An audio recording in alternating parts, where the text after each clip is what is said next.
Today I will share with you the common abnormal noise problem of the third generation Audi EA888 engine.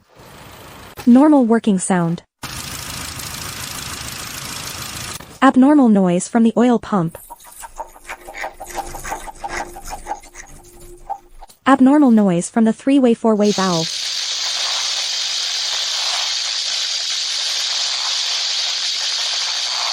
Abnormal noise from the generator belt during cold start. Abnormal noise from the intake balance shaft.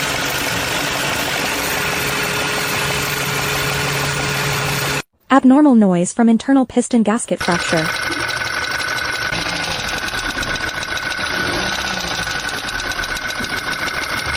Abnormal noise from the electronic thermostat.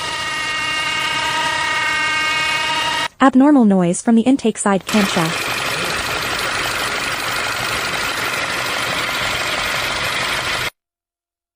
Vibration noise.